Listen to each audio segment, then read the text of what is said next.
Hello everyone, welcome back. Just a quick video here. This is a standalone video on the Ison.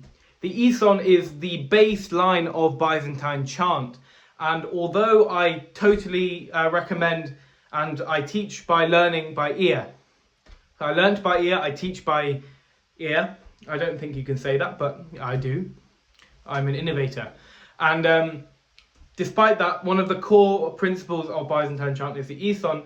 And when you learn the traditional way, you stand next to a master chanter at the chant stand for years, and you learn the Ison. I just want to make this video to emphasize the the need of knowing this before you start learning by ear, because even though we are doing a slightly different approach, you do still need to have the basics.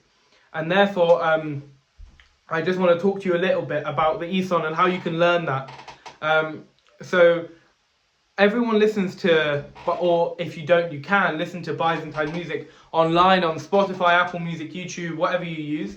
There's plenty of good artists and very, very beautiful ones as well. And lots of people make the mistake of singing along with them. So I've met loads of people, some of my parishioners included, who can sing very, very well the tunes they've heard online. However, they can't hold Ison very well.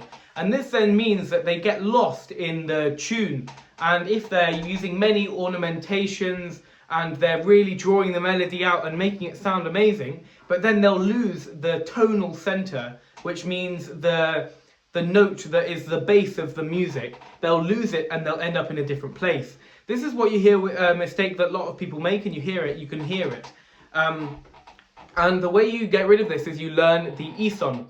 And the Ison basically is a drone, so that in the Western music it's called a drone, and it is a note that is held underneath the music.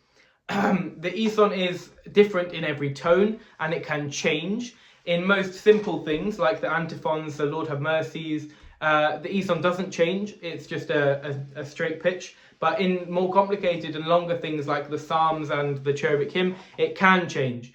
Every tone has a different set of Isons, but what I today am going to demonstrate is just the Ison in tone 1, because I think that's the easiest, and I want everyone to start there. Everyone who's watching my videos and trying to learn, I think everyone should start there just with holding the Ison. But you don't need to just use tone 1, because that's just the example I'm using. What I really want is for people to be able to find the Ison.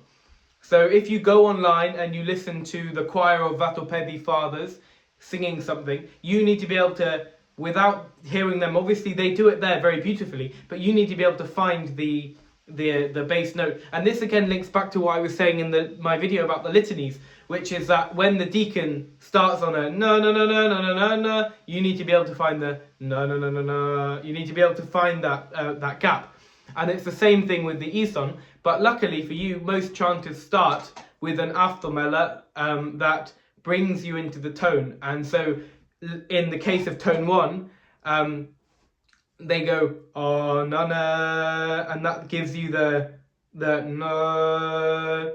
And in Byzantine chant, that note is pa, the second note of the scale, ni pa. But we're not going to think about that right now, because we're not focusing on that aspect of the music. We're thinking about we're thinking about the music on its own. So you hear that the note that is given by the chanter is the Ison, and as a start in your church, wherever you are, and the people who come to my church, when you're beginning, and even when you're still learning, from my videos here and from me in person, what I want you to do is stand by me in the church and sing the Ison. And that Ison is the same. So if let's say I'm singing the the Day of Resurrection, the resurrectional canon. You'd go, on the day of resurrection, let us be radiant, O peoples. Pascha, the Lord's Pascha, for Christ our God has brought us from death to life and from earth to heaven. You'll notice that's the same note. So obviously I don't have two voices, but that note would have been held all the way through. So that's the Greek version. But yeah, so the note is held all the way through. And that then can change when you go into the higher register. So if you go It is the day. And then that becomes the Ison. Now the resurrection.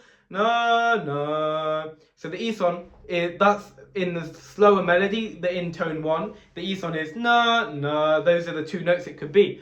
But in the simpler melodies, it will just stay on the bass note. So just to bring this quick video to a close, all I really want to say and stress is that in your own time, as your homework, so to speak, if you are following these videos as lessons, I would really appreciate it if, to consolidate the basics of your simple new way of learning Byzantine chant technique, I would ask you to listen to simple things on Spotify, YouTube, Apple Music, whatever you use, and hold the Ison, hold the bass note, so that it then gives you this good foundation, so that when you are following the videos and learning the antiphons and things, you know you can have the skill to sing something and end up on the same place. Because actually, ultimately, before you start, you need to have a good musical foundation of, musical ability, let's say. But I think that concludes everything I've got to say about the Ison, the core building blocks, one of the core building blocks of Byzantine chant. And yes, I think that's it. Good night, God bless, and again, thank you very much.